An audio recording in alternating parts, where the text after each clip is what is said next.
Deputy CM గారు పవన్ కళ్యాణ్ గారు మాట్లాడతారు. నమస్కారం అధ్యక్ష, మీకు అవకాశం ఇచ్చినందుకు. గౌరవ ముఖ్యమంత్రి గారికి ఈ ఎక్సైజ్ పాలసీ మీద ఈ శ్వేతపత్రాన్ని సమర్పించిన విధానం చాలా లోతుగా ఉంది, సమగ్రంగా ఉంది.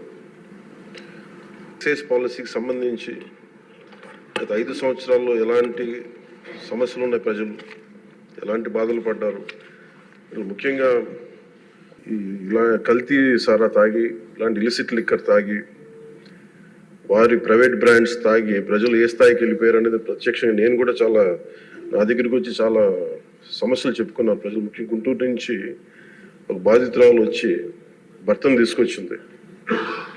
భర్తను తీసుకొచ్చి నా భర్త నన్ను కొట్టేస్తున్నాడు, మీరు మాట్లాడండి, వీళ్ళు మందు తాగిని చెప్పి ఆవిడ పాపం బాధపడుతుంటే ఉళ్ళ దెబ్బలు చూపించింది.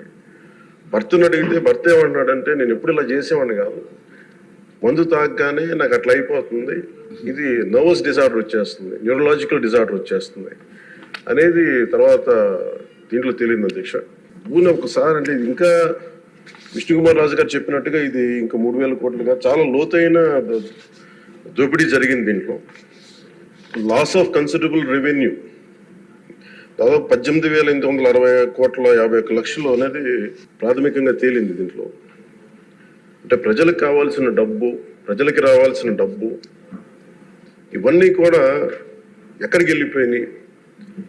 నిన్న ప్రధానమంత్రి గారు మనకి కేంద్రం బడ్జెట్లో మనకి 15,000 కోట్లు ఇవ్వగానే ఇందాక గౌరవ ముఖ్యమంత్రి గారు చెప్పినట్టుగా మనం అందరం చాలా ఆనందపడ్డాం. దీంట్లోనే నిజంగా ఈ 15,000 చిల్లర కోట్లు మనకు వచ్చిందంటే అసలు క్యాపిటల్కి ఇబ్బంది కూడా ఉండేది కాదు. పోలవరం చాలా వరకు అయిపోయింది. ఇవన్నీ పక్కన పెడితే అధ్యక్ష, నిన్న రివ్యూ చేస్తా ఉంటే ఒక 20,000 తీసుకున్నాడు ఒక అధికారి, మన ఏసీబీ వాళ్ళు తీసుకున్నారు, ఇంటర్ డిపార్ట్మెంటల్ ఎంక్వైరీ చేస్తాం అని చెప్పేసి ఒక రివ్యూ ఏదో కేసు గురించి చదువుతా ఉంటే తనకి కాంపెన్సేషన్ రావాలి, తనకి కోర్టుకి వెళ్ళారు. అది మాట్లాడుతున్నా ఒకటే అనిపించింది, ఒక చిన్నపాటి ఉద్యోగి తప్పు చేస్తే 20,000 రూపాయలు లంచం తీసుకున్నాడని చెప్పి, లంచం తీసుకున్నందుకు ఏసీబీ ఎంక్వైరీ ఉంది, లేదంటే డిపార్ట్మెంటల్ ఎంక్వైరీ ఉంది. అలాంటిది రాష్ట్ర వ్యవహారాలు నడిపే ముఖ్యమంత్రి కానీ వారి సంబంధిత సభ్యులు కానీ స్టేట్ ఎక్స్చెకర్కి 18,860 కోట్ల రూపాయలు పైచిలకు ప్రప్రథమంగా ఇక్కడే మనకు తేలుతూ ఉంటే వీళ్ళు శిక్ష పడకుండా ఎలా తప్పించుకుంటారు? శిక్ష పడాలి. మనకి నైతిక బలం, నైతిక హక్కు ఎలా ఉంటుంది అధ్యక్ష? మనకి ఒక అధికారి 20,000 రూపాయలు నువ్వు తప్పు చేశావు అని చెప్పి ఏసీబీకి పట్టిస్తున్నావు. వీళ్ళేమో దారుణంగా 18,000 కోట్లు అటు ప్రజల్ని కనీసం వాళ్ళ క్వాలిటీలు, మన లిక్కర్ మనకి తాగాలని చెప్పి ఎవరిని మనం కూర్చోబెట్టి మనం పెంపొందించట్లా. ఓకే, ఒక వ్యసనం అనుకోండి, దానికి ఏదైనా పేరు పెట్టుకోండి. ముఖ్యంగా మనకి మద్యపాన నిషేధం అనేది చాలా చాలా కష్టమైన విషయం, ముఖ్యంగా ఆంధ్రప్రదేశ్.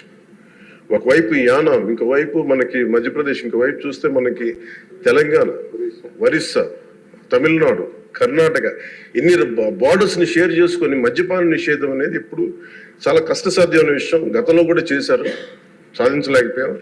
ఇప్పుడు రెగ్యులేట్ చేయాల్సిన అవసరం ఉంది. ఇందాక గౌరవ సభ్యులు బుచ్చయ్య చౌదరి గారు చెప్పినట్టుగా, ఒకటి స్టేట్ ఎక్స్చెకర్కి లాస్ జరిగింది, ప్రజలకి ఆరోగ్యానికి హాని జరిగింది. దాంతోపాటు అసలు ఈ వ్యసనాన్ని తగ్గించే పరిధిలో కూడా కొంత ఉన్నారు, కొంత బడ్జెట్ కేటాయించాలి. ముఖ్యంగా డీ అడిక్షన్ సెంటర్స్ కానీ వీటితో పాటు కేటాయించాలి. అది కూడా సూచన బుచ్చి చౌదరి గారు చెప్పిన సూచన కూడా మనం పరిగణలో తీసుకోవాలి అధ్యక్ష. ఎందుకంటే రేపొద్దు దీంట్లో మనమే కనుక 18,000 కోట్లు ప్రస్తుతానికి వస్తే దాంట్లో కనీసం ఒక సర్టెన్ శాతం, ఒక 10% అంటాం, ఎంత పర్సెంటేజ్ పెద్దలందరూ కూర్చొని, విఘ్నులందరూ కూర్చొని దాంట్లో కొంత డీ అడిక్షన్కి దాన్ని ఖర్చు పెట్టాలి అధ్యక్ష. కేవలం దాన్ని ఆదాయంగా చూడకుండా అట్లీస్ట్ ఒక 10% డీ అడిక్షన్గా దాన్ని డీ అడిక్షన్ సెంటర్స్ ఖర్చు పెట్టాలి. కానీ అన్నిటికంటే కూడా ఈ రోజున మన గౌరవ ముఖ్యమంత్రి గారు చెప్పింది, వీళ్ళని ఎలా ఇన్వెస్టిగేషన్ అంటే అలిగేషన్స్, దీంతో ఎండ్ అయింది ఈ ప్రజెంటేషన్. ఇదే కనుక ఈ రోజున మనకి క్లాప్ మిత్రాస్కి ఈరోజు డబ్బులు లేక పంచాయతీ బోర్డులో దాదాపు 9 నెలల నుంచి మనకి జీతభత్యాలు లేక ఒక 59 మంది నలిగిపోతాం. అలాగే ఫీజు రీఎంబర్స్మెంట్ లేక విద్యార్థులు నలిగిపోతా ఉన్నారు. స్టేట్ ఎక్స్చెకర్లో డబ్బులు లేవు. కానీ అందరూ ఇన్ని కోట్లాది మంది జీవితాలతో ఆడుకుని వీళ్ళ చేతుల్లో మటుకు ఇన్ని వేల కోట్లు, దాదాపు విష్ణుకుమార్ రాజు గారు చెప్పినట్టు 30,000 కోట్లు వెళ్ళిపోయాయి.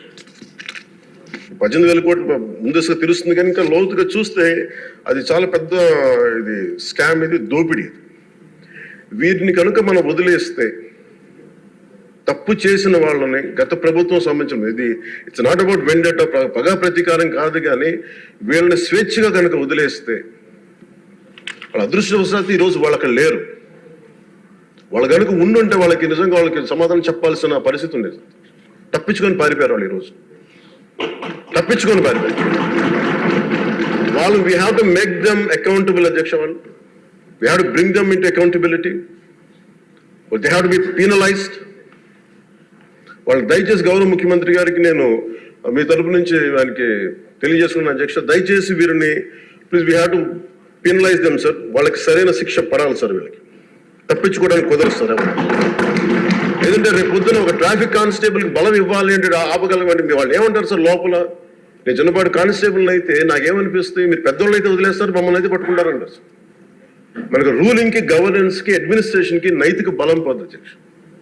ఐ రిక్వెస్ట్ యూ, నేను మిమ్మల్ని నేను ఉద్దేశించి అందరినీ, హౌస్ మెంబర్స్ అందరూ, గౌరవ సభ్యులందరినీ, గౌరవ ముఖ్యమంత్రి గారిని అడుగుతున్నాను, అధ్యక్ష, మీ ద్వారా. They have to be punished and they have to be penalised, whoever they are. ఇది వెండెట్ట, పగ ప్రతీకారాలతో కాదు, కానీ we promised that we will bring back accountability. We promised we will going to give a clean and clear governance. We have to live up to it. Thank you.